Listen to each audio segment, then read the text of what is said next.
Bulletin का आगाज कर रही इस वक्त की बड़ी खबर से। अमरनाथ से जुड़ी हुई खबर है, जहां खराब मौसम की वजह से यात्रा को रोक दिया गया। आज से दोनों रास्तों पर यात्रा बंद है। वाज़ेह रहे कि मौसम की वजह से इस यात्रा को मुअत्तल किया गया है। 28 अगस्त को अमरनाथ यात्रा खत्म होगी और इस साल 4,08,000 से ज्यादा श्रद्धालुओं ने दर्शन किए हैं। एक बड़ी तादाद श्रद्धालु की रही है, लेकिन मौसम ने साथ नहीं दिया है और मौसम की वजह से ही, खराब मौसम की वजह से यात्रा को मुअत्तल करना पड़ा है। बीआरओ ने जिम्मा भी संभाल लिया है सड़कों की मरम्मत करने का। लेकिन आपको बता दें कि 28 अगस्त को यात्रा खत्म हो रही है। उससे पहले उम्मीद की जा रही है कि मौसम में अगर तब्दीली आती है तो एक बार फिर से इस यात्रा को बहाल किया जाए, क्योंकि काफी ज्यादा तादाद में भी श्रद्धालु इंतजार कर रहे हैं बाबा बर्फानी के दर्शन के और इस यात्रा को पूरा करने के लिए बेसब्री से। मौसम के ऊपर वो अभी डिपेंड है, लेकिन महकमा मौसमियात की तरफ से पेशन गोई की गई है कि आने वाले वक्त में अभी मौसम खुशगवार नहीं होने वाला है और दिक्कतें यहां हो सकती है। ऐसे में बीआरओ पूरा मोर्चा संभालता हुआ नजर आ रहा है और सड़कों की जो मरम्मत है उसको भी किया जा रहा है, ताकि मौसम जैसे ही साफ हो और यात्रा को एक बार फिर से बहाल किया जाए। वकार मंसूर हमारे नुमाइंदे हमारे साथ लाइव मौजूद है। मजीद अपडेट के लिए सीधे उन्हीं का रुख करते हैं। वकार, अमरनाथ यात्रा फिलहाल आज से मुअत्तल कर दी गई है मौसम की वजह से। क्या कुछ इम्कानात अभी जाहिर किए जा रही हैं, क्योंकि 28 अगस्त को यात्रा खत्म हो रही है? बिल्कुल शबनम, सही कहा आपने। जिस तरीके से अमरनाथ यात्रा का आगाज 3 जुलाई से हुआ था, आपको बताएंगे कि इस वक्त जो अमरनाथ यात्रा को मुअत्तल करने का फैसला इंतजामिया ने लिया है। जिस तरीके से डिविजनल इंतजामिया की तरफ से एक बयान जारी किया गया है, आज से अमरनाथ यात्रा जो है वो मुअत्तल रहेगी। जिस तरीके से IMD की एडवाइजरी सामने आई है, जिस तरीके से हम देख रहे हैं कि बालतल और पहलगाम रास्ते पे जिस तरीके से बारिशें हमें देखने को मिली थी और ट्रैक को खासा नुकसान भी पहुंचा था, उन तमाम चीजों को मद्देनजर रखते हुए अब इंतजामिया का जो फैसला है, फिलहाल बॉर्डर रोड ऑर्गेनाइजेशन की तरफ से जो है वो इस वक्त रोड की जो मरम्मत का काम है वो इस वक्त जारी है। आपको बताएंगे कि जितने भी यात्री जम्मू पहुंचे हैं उनके लिए बेस कैंप रखा गया है जम्मू में या दीगर मकामात पर। इस वक्त अगर यात्री मौजूद है, चाहे रामबन की बात करेंगे या चंदनवाड़ी की बात करेंगे या मणिगाम ट्रांजिट कैंप की बात करेंगे, वहां पर ट्रांजिट एकोमोडेशन जो है वो पहले से ही ये बनाई गई है और सभी यात्री जो है वो इस वक्त बेस कैंप्स पर मौजूद है और तमाम तर इंतजाम जो है वो यात्रियों के लिए पहले से ही किए गए हैं। फिलहाल जो यात्रा है वो कुछ दिनों के लिए मुअत्तल रहेगी। फिलहाल इंतजामिया की जानिब से जो फैसला आज लिया गया है, यात्रियों की सुरक्षा को मद्देनजर रखते हुए ये फैसला लिया गया है। कुल मिलाकर अब तक 4 लाख से जायद यात्रियों ने अमरनाथ गुफा में मुकद्दस गुफा की दर्शन की है और उम्मीद ये की जा रही है कि अब जल्द से जल्द जो मौसमी सूरत हाल है उसमें तब्दीली देखने को मिले और फिर से यात्रा दोबारा शुरू की जाएगी। आपको बताएंगे कि आज का दिन जो है वो बेहद इम्पोर्टेंट दिन है मौसम के हिसाब से। अगर हम देखेंगे जिस तरीके से इस वक्त बॉर्डर रोड ऑर्गेनाइजेशन जो है वो अभी ट्रैक पर मरम्मत का काम कर रहे हैं। बालतल की बात करेंगे या पहलगाम साइड की बात करेंगे, दोनों रास्तों पर इस वक्त जो है यात्रा जो है वो मुअत्तल की गई है। कुल मिलाकर हम ये कह सकते हैं कि जो ट्रैक है उसमें कई जगह पर जो है स्लाइड्स देखने को मिली है। उन तमाम चीजों को मद्देनजर रखते हुए SDRF की बात करेंगे, NDRF की बात करेंगे या जम्मू कश्मीर आर्मड पुलिस की बात करेंगे, तमाम टीम्स को इस वक्त ट्रैक पर तैनात किया गया है। कुल मिलाकर हम ये कह सकते हैं कि अब यात्रा जो है कुछ दिन के बाद ही शुरू होगी और फिर से बाबा बर्फानी की दर्शन के लिए मुल्क के मुख्तलिफ मकामात से यात्री जो है वो मुकद्दस गुफा। उम्मीद की जा रही है कि मौसम में बेहतरी आए और यात्रा को एक बार फिर से बहाल किया जाए, क्योंकि वक्त कम है। 28 तारीख को ये यात्रा खत्म हो रही है। बहुत बहुत शुक्रिया वकार आपका तमाम जानकारी हम तक पहुंचाने के लिए। अमरनाथ की 57 रोजा सालाना यात्रा इस साल 3 जुलाई से शुरू हुई थी, जो अब 28 अगस्त 2026 को छड़ी मुबारक के साथ मुकम्मल होगी। वहीं यात्रा अनंतनाग के चंदनवाड़ी और गांधरबल के बालटाल दोनों रास्तों से एक साथ शुरू की गई थी। डिविजनल कमिश्नर कश्मीर अंशुल गर्ग के मुताबिक अब तक 4,80,000 से ज्यादा अकीदतमंद पवित्र गुफा में दर्शन कर चुके हैं। हालांकि हालिया बारिश के बाद यात्रा के कुछ हसास हिस्सों में रास्तों की मरम्मत और रखरखाव की जरूरत महसूस हुई है। उन्होंने ये भी बताया है कि बॉर्डर रोड से ऑर्गेनाइजेशन यानी BRO की तरफ से यात्रा मार्गों के कमजोर हिस्सों की मरम्मत का काम किया जा रहा है। साथ ही महकमा मौसमियात ने आने वाले दिनों में खराब मौसम की पेशन गोई की है और इसी के मद्देनजर 9 अगस्त 2026 से अमरनाथ यात्रा दोनों रास्तों से आर्जी तौर पर मुअत्तल कर दी गई। अहलकारों के मुताबिक यात्रा की बहाली का फैसला मौसम और रास्तों की हालत को देखते हुए किया जाएगा और वहीं छड़ी मुबारक अपने रिवायती पहलगाम रास्ते से रवाना होगी और 28 अगस्त को अमरनाथ यात्रा 2026 के अख्ताम का ऐलान करेगी। डिवीजनल कमिश्नर ने तमाम अकीदतमंदों से अपील की है कि वो अपनी सलामती और यात्रा के पुरअमन व सुचारू इनेकाद के लिए वक्त ब वक्त जारी की जाने वाली सरकारी हिदायतों और एडवाइजरी पर पूरी तरह अमल करें।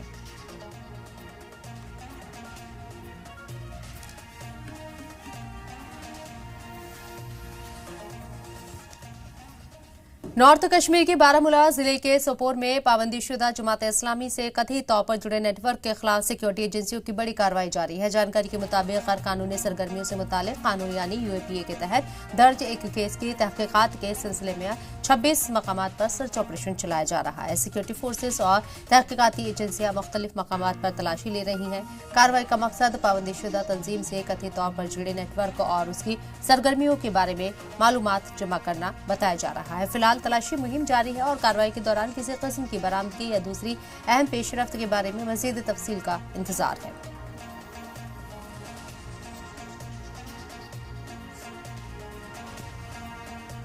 तो आपको बता दें कि सिक्योरिटी एजेंसियों की 26 मकामात पर यह छापेमारी जारी रही, जहां सोपोर में बड़ा सर्च ऑपरेशन चलाया गया।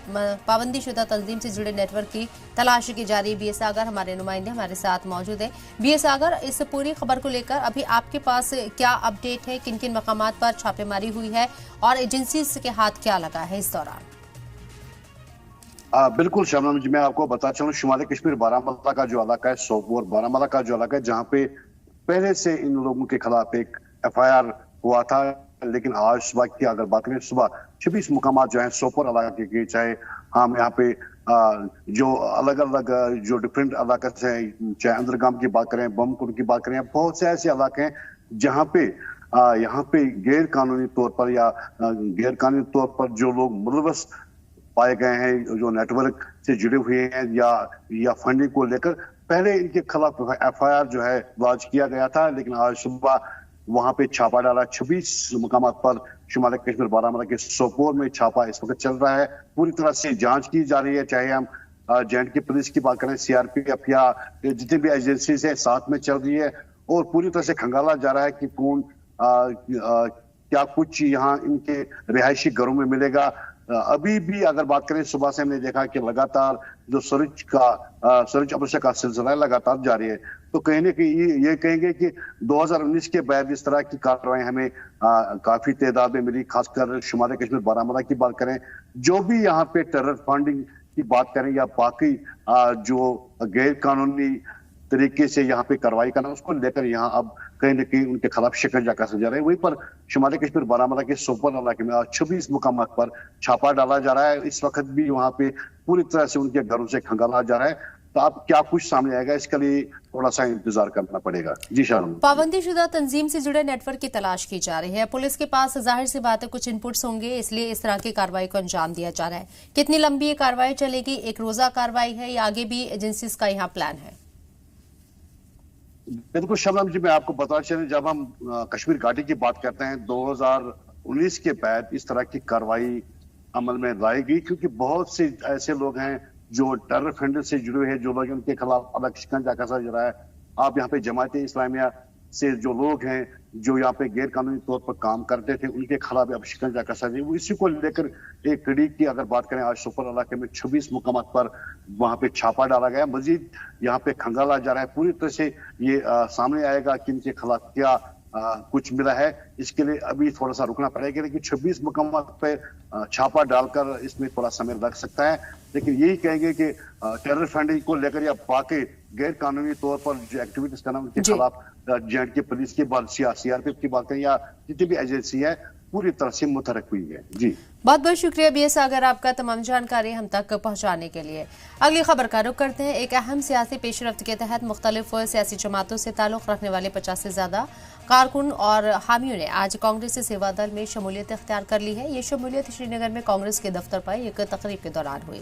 शमूलियत की तकरीब में यहां कांग्रेस सेवा दल के स्टेट सदर विजय शर्मा और स्टेट नायब सदर जावेद अहमद भट्ट मौजूद रहे।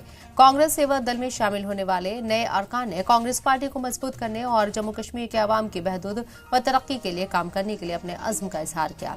नए शामिल होने वाले कारकुनान का खैर मकदम करते हुए कांग्रेस सेवा दल के रहनुमाओं ने कहा है कि बढ़ती हुई हिमायत इस बात की अक्कासी करती है कि अवाम को पार्टी की पॉलिसीज और प्रोग्राम पर भरोसा बढ़ रहा है। उन्होंने नए कारकुनान पर जोर दिया कि वो जमीनी सतह पर अवाम से अपना राब्ता मजबूत रखें और लोगों की बहबूद के लिए खुलूस के साथ काम करें। इस सियासी पेशरफ्त को शोपिया और इसके इर्द गिर्द के इलाकों में कांग्रेस सेवा दल के तंजीमी सरगर्मियों के लिए अहम मजबूती के तौर पर देखा जा रहा है। सेवा दल में पुलवामा और शुपिया से लोग कम से 40 से 50 लोग यहाँ पे कांग्रेस सेवा दल में ज्वाइन हुए हैं और आने वाले दिनों में जहां पर कश्मीर में आपको पूरे जम्मू कश्मीर में कांग्रेस सेवा दल का एक दबदबा मिलेगा और एक बार फिर जो पुरानी कांग्रेस हुआ करती थी हमारी कांग्रेस सेवा दल फिर एक मुख्य धारा पर वापस आ रही है और आने वाले दिनों में कांग्रेस सेवा दल जी जान से काम करेगी और 2029 में जो इलेक्शन होगी कांग्रेस की गवर्नमेंट बनाएगी। क्योंकि इनको कांग्रेस सेवा दल मजबूत करना है। यहाँ ग्राउंड लेवल पर हमारी काम चल रही है, हमारे हर डिस्ट्रिक्ट में काम चल रही है। इंशाल्लाह अगले महीने हमारी ज्वाइनिंग हजारों में हो हुई है। अगर 10 ही बंदे जुड़ेंगे किसी पार्टी के साथ, मान लो वो पार्टी काम करने वाली पार्टी है, he is national party, he is not a state party. लोक जनशक्ति पार्टी के कौमी तर्जुमान संजय सराफ ने आर्टिकल 370 और आर्टिकल 35A की बहाली को लेकर पीडीपी पर सख्त तनकीद की है। दरअसल आर्टिकल 370 और आर्टिकल 35A की बहाली को लेकर मुतालबे को लेकर यहां पीडीपी की तरफ से किए गए कैंडल लाइट प्रोटेस्ट पर सख्त तनकीद की गई। संजय सराफ ने पीडीपी के तरजीहात पर सवाल उठाते हुए पूछा कि आर्टिकल 370 और 35A की मनसूखी के खिलाफ कैंडल लाइट प्रोटेस्ट किए जा रहे हैं, लेकिन दहशतगर्दी की वारदातों से मुतासिर बेगुनाह आम नागरिकों और उनके खानदानों के लिए इसी तरह का कोई एहतजाज क्यों नहीं किया जाता। उन्होंने आगे कहा कि दहशतगर्दी से मुतासिर बेगुनाह खानदानों के दर्द और तकलीफ को नजरअंदाज या सियासी रंग नहीं दिया जाना चाहिए। अगर सियासी मुद्दों पर कैंडल लाइट प्रोटेस्ट किए जा सकते हैं तो दहशतगर्दों के हाथों बेगुनाह लोगों की हलाकत पर खामोशी क्यों। परसों जब एक बार प्रेस में आया था, मैंने उस वक्त भी यही बोला था, आज हमारे को सबको मिल बांट कर स्टेटहुड के ऊपर बात करनी चाहिए, जो आज हमारे को आ सकता है। और गवर्नमेंट ऑफ इंडिया ने, ऑनरेबल पीएम ने, ऑनरेबल होम मिनिस्टर साहब ने फ्लोर ऑफ द हाउस भी कमिटमेंट की है कि हम लोग स्टेटहुड देंगे। तो जब यहाँ पीसफुल एटमॉस्फेयर होगा, लेकिन उस स्टेटहुड को लेने के लिए मैं समझता हूँ कश्मीर में हर एक साथी की रिस्पॉन्सिबिलिटी है ये सब चीज देख लेना कि हमें पीसफुल एटमॉस्फेयर कैसे रखना है। कांग्रेस सेवा दल में पुलवामा और शुपिया से लोग कम से 40 से 50 लोग यहाँ पे कांग्रेस सेवा दल में ज्वाइन हुए हैं और आने वाले दिनों में जहां पर कश्मीर में आपको पूरे जम्मू कश्मीर में कांग्रेस सेवा दल का एक दबदबा मिलेगा और एक बार फिर जो पुरानी कांग्रेस हुआ करती थी हमारी कांग्रेस सेवा दल फिर एक मुख्य धारा पर वापस आ रही है और आने वाले दिनों में कांग्रेस सेवा दल जी जान से काम करेगी और 2029 में जो इलेक्शन होगी कांग्रेस की गवर्नमेंट बनाएगी। क्योंकि इनको कांग्रेस सेवा दल मजबूत करना है। यहाँ ग्राउंड लेवल पर हमारी काम चल रही है, हमारे हर डिस्ट्रिक्ट में काम चल रही है। इंशाल्लाह अगले महीने हमारी ज्वाइनिंग हजारों में हो हुई है। अगर 10 ही बंदे जुड़ेंगे किसी पार्टी के साथ, मान लो वो पार्टी काम करने वाली पार्टी है, he is national party, he is not a state party. साबिक डीजीपी एसपी वैद ने एमएन सबरवाल के इंतकाल पर इजहार ताज़ियत पेश की है। जम्मू कश्मीर के साबिक director general of police S P Vaid ने एमएन सबरवाल आईपीएस के इंतकाल पर गहरे रंज अफसोस का इजहार किया। एसपी वैद ने कहा है कि एमएन सबरवाल के इंतकाल की खबर से उन्हें बेहद सदमा पहुंचा। उन्होंने मरहूम के अहले खाना से दिली ताज़ियत और हमदर्दी का इजहार किया। एमएन सबरवाल जम्मू कश्मीर के साबिक डीजीपी रह चुके थे और इसके अलावा उन्होंने डीजी सीआरपीएफ और भारत सरकार में सेक्रेटरी सिक्योरिटी जैसे अहम ओहदों पर भी अपनी खदमात अंजाम दी थी। एसपी वैद ने मरहूम की खदमात को याद करते हुए उनके खानदान के लिए सब्र और हिम्मत की दुआ की। का निधन हो गया। वो कानपुर के रहने वाले थे। उन्होंने बहुत ही क्रूशियल टाइम पर अर्ली 90s में 1993 से 1997 तक जेएनके पुलिस के डीजीपी का पद संभाला। जिस पीरियड में बहुत क्राइसिस का सामना करना पड़ा, इंक्लूडिंग हजरतबल क्राइसिस, और उनको श्रेय जाता है 1994 में जो पहला STF का गठन हुआ, जिसको आज SOG कहा जाता है, और JNK पुलिस को रिवाइव करने में बहुत बड़ा योगदान है उनका। और उसके बाद वो DG CRP रहे 97 से 2000 तक, और बाद में secretary security government of India retire हुए। मुझे प्रिविलेज है उनके साथ काम करने का एज AIG पर्सनल, जो स्टाफ ऑफिसर होता है DGP का, और ऑल्सो एज SSP उधमपुर। बहुत ही शांत स्वभाव के और हमेशा मुस्कुराते रहने वाले, बिल्कुल अपराइट ऑफिसर, जो हाई इंटेग्रिटी रखते थे, और बहुत ही डिफ़िकल्ट टाइम में JNK पुलिस को उन्होंने इन हालातों में फेस करते हुए निकाला। हम सब की श्रद्धांजलि उनके परिवार को और JNK पुलिस फैमिली हम उनको हमेशा याद रखेगी। धन्यवाद, नमस्कार।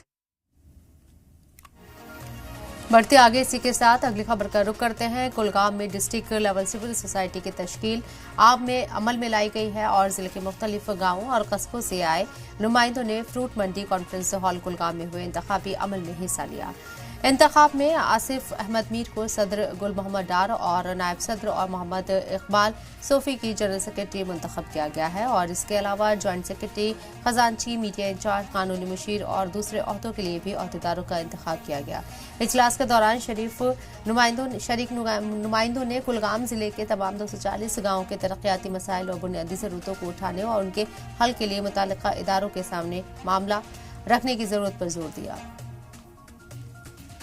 तहे दिल से शुक्रिया करता हूँ। मैं इस काबिल नहीं था, लेकिन उन्होंने मुझे एजाज़ दिया है, तो मैं अल्लाह से दुआ करता हूँ कि मैं अपनी जो जिम्मेदारी है कि हर एक डिस्ट्रिक्ट के every corner of the society में पहुँच जाऊँ, डिस्ट्रिक्ट के घर कोने कोने में पहुँच जाऊँ, हर गांव में पहुँच जाऊँ, कि उनके basic requirement, peace, prosperity and development के रिगार्डिंग जो भी कोई बात होगी, हम अराउंड द क्लॉक अवेलेबल होंगे, तो 24 घंटे हम अवेलेबल होंगे।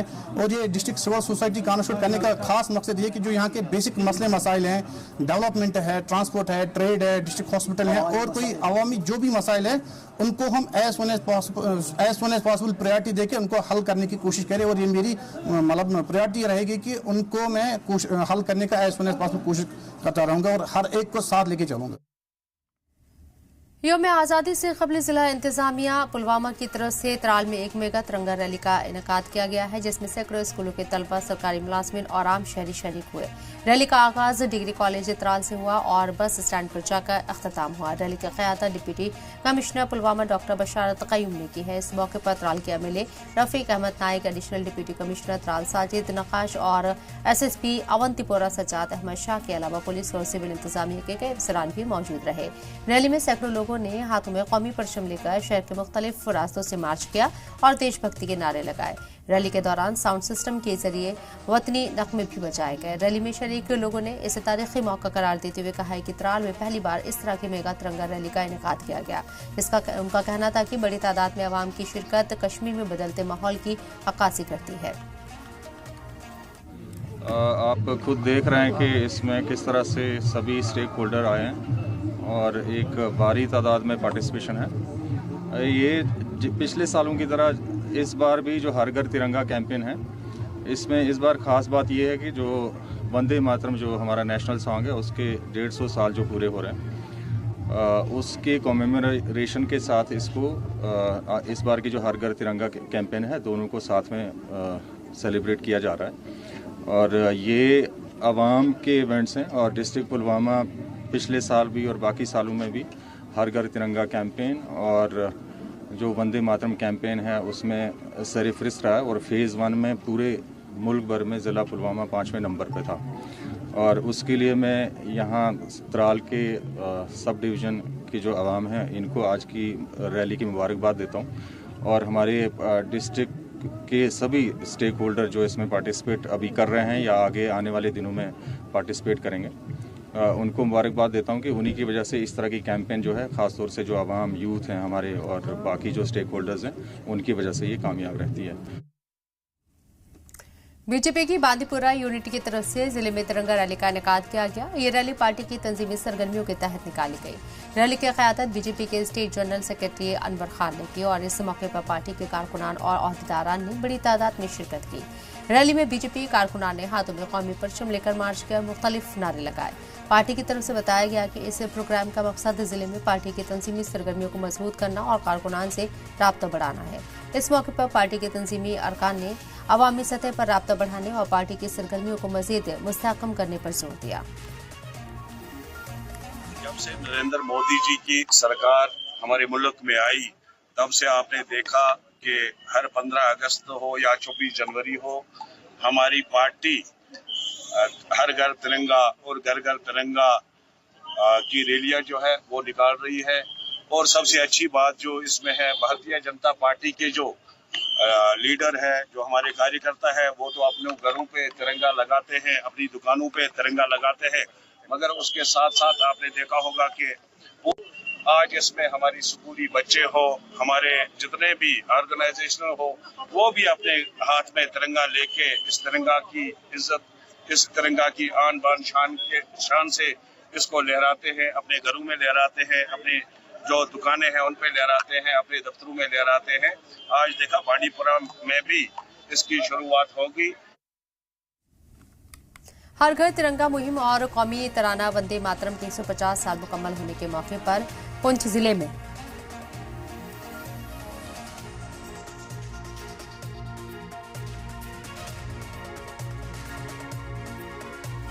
जिले में वतनी जज्बे से जुड़े मुख्तलिफ प्रोग्राम का इनेकाद किया गया और इसी सिलसिले में पुंछ में एक तिरंगा रैली निकाली गई, जिसमें बड़ी तादाद में तलबा ने पुरजोश अंदाज में शिरकत की। हाथों में तिरंगा लेकर तलबा ने वतनी नारों के जरिए कौमी इत्तेहाद, सालमियत और वतन से मोहब्बत का पैगाम दिया। वहीं तिरंगा रैली के साथ पुंछ जिला युवा प्रोग्राम और खेल महकमे की तरफ से स्पोर्ट्स स्टेडियम में मुख्तलिफ खेल सरगर्मियों का भी इनेकाद किया गया।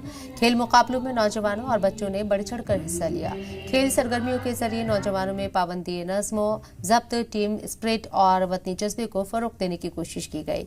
वहीं इस मौके पर युवा प्रोग्राम और खेल महकमे के अफसर मोहम्मद कासिम ने बताया है कि हर घर तिरंगा 2026 मुहिम 9 से 17 अगस्त तक मनाई जा रही है और इस दौरान जिले में तिरंगा रैलियों, वतनी प्रोग्राम से खेल सरगर्मियों और नौजवानों की शिरकत पर मबनी कई प्रोग्राम का इनेकाद किया जाएगा। हमारे जो डिस्ट्रिक्ट पुंछ में जो कैलेंडर अता किया गया, जिसमें 9 तारीख से लेकर 17 तारीख तक ये पूरी कैंपेन चलेगी और इसमें आज के दिन जो है हमें sports activities across the district जो है करने को मिली है और इसमें हमारे 11 जोन है डिस्ट्रिक्ट पुंछ में और हर जोन में जो है ये एक्टिविटीज स्पोर्ट्स की करवाई जा रही है और ये कैंपेन जो है चलाई जा रही है वंदे मातरम 150वीं कमेमोरेशन ऑफ वंदे मातरम और हर घर तिरंगा रैली। तो मैं कह सकता हूं कि एक संदेश जो है वो पूरी दुनिया को, भारत में तो हमारी कंपनी चले, पूरी दुनिया को संदेश है कि हम लेके महाबोधि इंटरनेशनल मेडिटेशन सेंटर के देवाचन कैंपस को आज 14वें दलाई लामा की रिवायती और बेहद अहम आमद का शर्फ हासिल हुआ। दलाई लामा की ये आमद इसलिए भी खास है कि 32 साल बाद उन्होंने इसी कैंपस का दोबारा दौरा किया है। इससे पहले उन्होंने 1994 में देवाचन कैंपस का पहला तारीखी दौरा किया था और उस वक्त कैंपस का इफ्तिताह और आशीर्वाद दिया था, जब महाबोधि का तस्वुर अभी एक ख्वाब और मुस्तकबिल का मंसूबा था। आज दलाई लामा ने उसी कैंपस में दोबारा आमद दर्ज कराते हुए तालीम, सेहत, मेडिटेशन, इंसानी खिदमत, माहौलियाती जिम्मेदारी, आलमी अमन और इंसानी हमदर्दी के लिए महाबोधि की जारी कोशिशों को अपनी दुआओं और नेक तमन्नाओं से नवाजा। श्रीनगर में शेख सुल्तानुल आरिफीन, जिन्हें मखदूम साहिब के नाम से जाना जाता है, सालाना उर्स पाक मजहबी जोशो खरोश और अकीदत के साथ मनाया जा रहा है। मखदूम साहिब की मुक़द्दस दरगाह पर कश्मीर के मुख्तलिफ इलाकों से सैकड़ों अकीदतमंद हाजिरी देने और दुआएं मांगने के लिए पहुंच रही हैं। दरगाह पर खुसूसी नमाज और दुआ मजलिस का भी इनेकाद किया जा रहा है और इसी दौरान अकीदतमंदों ने अमन, खुशहाली और अवाम की भलाई के लिए खुसूसी दुआएं मांगी। उर्स के मौके पर दरगाह का माहौल रूहानी और पुरसकून नजर आया, जहां अकीदतमंदों ने मुख्तलिफ मजहबी रसूम में हिस्सा लिया और फातह ख्वानी व दुआएं की। उर्स में शरीक होने वाले अकीदतमंदों का कहना है कि मखदूम साहिब की दरगाह से उनकी गहरी अकीदत जुड़ी हुई है और यहाँ आकर उन्हें रूहानी सुकून हासिल होता है। सुल्तानुल आरिफीन का उर्स पाक आज मनाया जा रहा है, जिसे उर्फ आम में मखदूम साहिब के नाम से भी जाना जाता है। तो यहाँ पे सुबह से लोगों का तांता बना हुआ है। दूर दराज इलाकों से लोग यहाँ पे आते हैं अकीदे के साथ और एहतराम के साथ। आज यहाँ पे उर्स पाक मनाया जा रहा है। तस्वीरों में आप देखिए कि ख़वातीन, मर्द, बच्चे सभी वर्ग के लोग यहाँ पे पहुँच रहे हैं। इवन के जो हिंदू समुदाय के लोग हैं वो भी यहाँ पे आ रहे हैं और यहाँ पे हाजिरी देते हैं। और कहा जा रहा है कि यहाँ पे जो भी लोग आते हैं तो उनकी मुरादें जो हैं पूरी होती हैं। तो इसीलिए इसे बहुत ही सम्मान दिया जाता है। धार्मिक दरगाहों में से ये एक प्रमुख दरगाह है जो कि काफ़ी ऊंचाई पर मौजूद है और लोगों की उतनी ही आस्था इस दरगाह के साथ जुड़ी हुई है। और आज यहाँ पे दरूद व अज़कार की महफिलें आरास्ता हुई और ख़ास दुआओं का भी एहतमाम किया गया। 5 वक्त की नमाज यहाँ पे पढ़ी जा रही है। पिछले 9 दिन से लगातार यहाँ पे लोगों की एक अच्छी खासी तादाद मौजूद थी। यहाँ पे रात भर शब बेदारी में लोग मसरूफ़ रहे, अल्लाह की राह में सर्वसजूद हुए। और पिछले कुछ दिनों से लगातार इसी तरह का दृश्य यहाँ पे देखने को मिल रहा है। और रात भर यहाँ पे शब खानी भी होती हैं। कई दरूद व अज़कार की महफिलें जो हैं वो भी आरास्ता की जा रही हैं। कैमरा मिनिस्टर के साथ फारूक वानी, सलाम टीवी, श्रीनगर।